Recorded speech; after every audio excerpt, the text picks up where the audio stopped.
Selamat pagi buat teman-teman Facebook, teman-teman YouTube, dan teman-teman Instagram. Horas, salam darah Batak. Kita kembali di part 2 teman-teman. Setelah part 1 tadi menjelaskan tentang mahalnya biaya pesta pernikahan Batak. Ada yang bertanya begini teman-teman, kok bisa ya mahar orang Batak itu mahal? Bisa sampai 10, 20, 30, bahkan ratusan juta. Enak dong, ya. Keluarga perempuan dapat mahar yang besar begitu. Ya, teman-teman, secara nominal uangnya kita anggap bahwa itu sangat besar. Tapi perlu kita tahu bahwa pesta pernikahan orang Batak itu bukan hanya sekedar perayaan semata.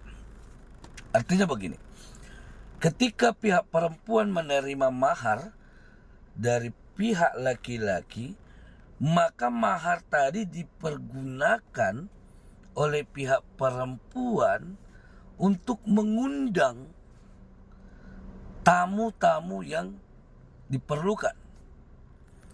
Ya, misalnya dalam adat istiadat orang Batak ada dua bentuk undangan atau tamu.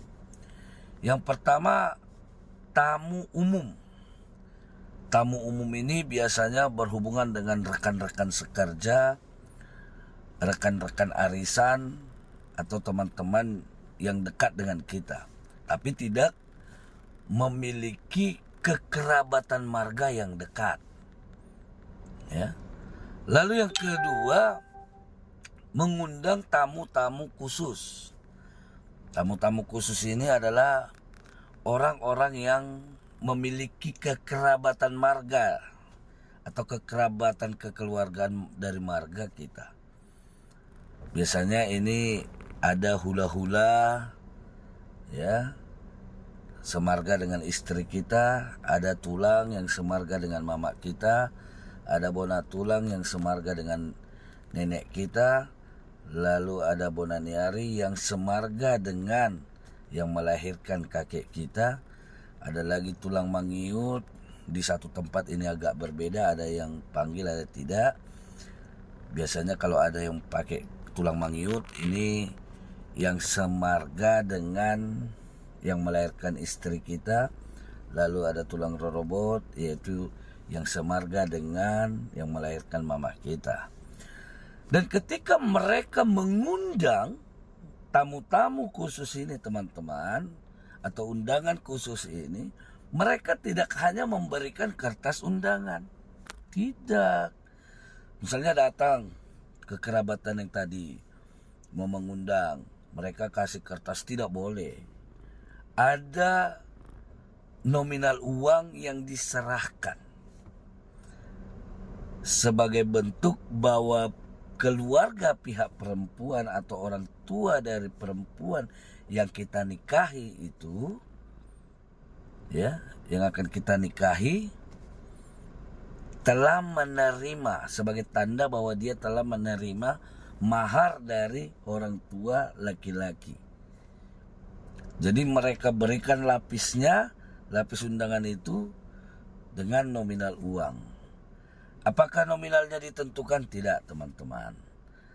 Ya, tergantung kepada besaran yang didapatkan oleh orang tua perempuan ataupun berdasarkan kebutuhan dari undangan khusus tadi.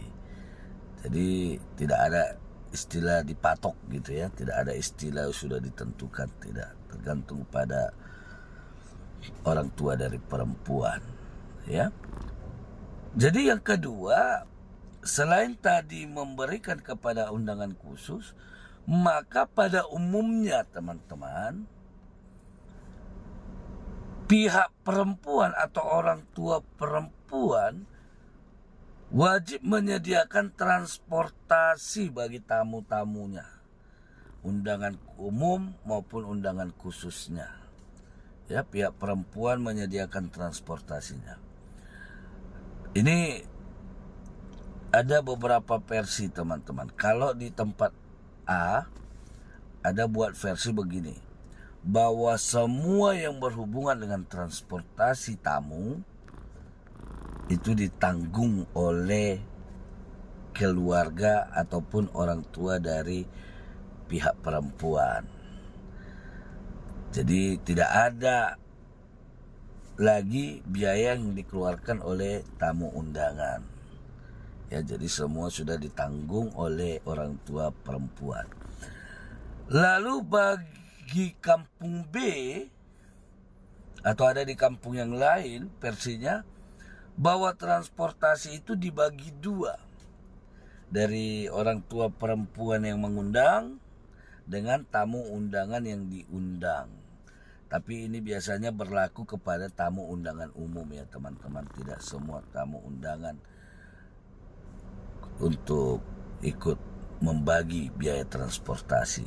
Kalau biasanya tamu undangan khusus itu memang wajib ditanggung oleh pihak orang tua perempuan ya. Jadi kalau dia bagi dua bagaimana misalnya? Misalnya biaya transportasinya 2 juta. 1 juta dikeluarkan oleh pihak perempuan, 1 juta dikeluarkan oleh tamu undangan umum. Jadi mereka bayar juga sebagai transportasinya. Tapi ini kalau pernikahannya jarak tempuhnya jauh. Kalau dekat, ya misalnya kita menikah sama teman satu kampung, ya nggak perlu ada transportasi mobil atau apa, biasanya itu tanggung masing-masing ya teman-teman. Tapi kalau jauh maka itu berlaku ya. Lalu yang ketiga, bukan hanya transportasi, juga pihak perempuan mengeluarkan biaya untuk DK katanya, ikan. Jadi di part 1 tadi saya sudah terangkan bahwa pihak laki-laki memberikan daging kepada pihak keluarga perempuan memberikan DK atau ikan kepada pihak laki-laki. Biasanya ini ikan mas, pada umumnya ikan mas ya teman-teman, ataupun bisa diganti dengan ikan batak atau ikan yang berasal dari Danau Toba ya. Itu. Jadi mereka wajib menyediakan itu, dan itu sudah dimasukkan dalam mahar orang Batak ya. Jadi mahar itu sudah termasuk dalam pembelian ikan tadi atau dikit tadi ya. Jadi bukan hanya sebatas datang begitu ya, tapi ada ikan yang dibawa. Lalu yang selanjutnya pada umumnya teman-teman, kalau ada di luar dari sini boleh nanti komen di kolom komentar ya. Pihak orang tua perempuan yang anaknya menikah pada umumnya membawa bekal pernikahan rumah tangga anaknya.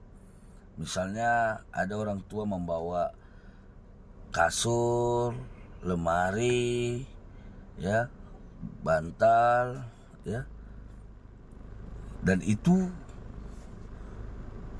berdasarkan mahar. Jadi itu berdasarkan mahar yang didapatkan oleh keluarga perempuan, dan biaya untuk pembelian itu sudah dihitung dalam mahar itu. Ya, jadi sudah dihitung dalam mahar itu. Maka kalau teman-teman tadi bertanya, enak ya orang Batak itu kalau menikahkan anak perempuannya maharnya besar ya. Jadi saya katakan nominalnya saja yang besar, tapi pada umumnya baik itu pihak laki-laki, pihak perempuan biasanya wajib mengeluarkan biaya tambahan ya, khususnya pihak perempuan. Meskipun maharnya dalam nominalnya besar, tapi kebutuhannya juga bisa melebihi dari mahar itu.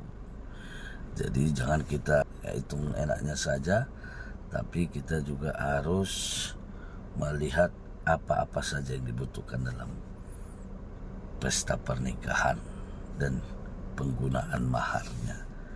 Ya, jadi penggunaan mahar itu sudah diatur secara sistematis.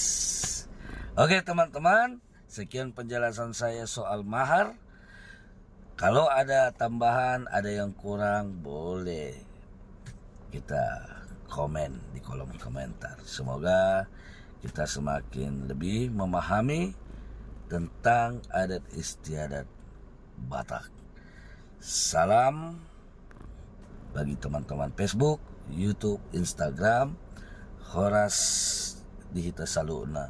Salam darah Batak.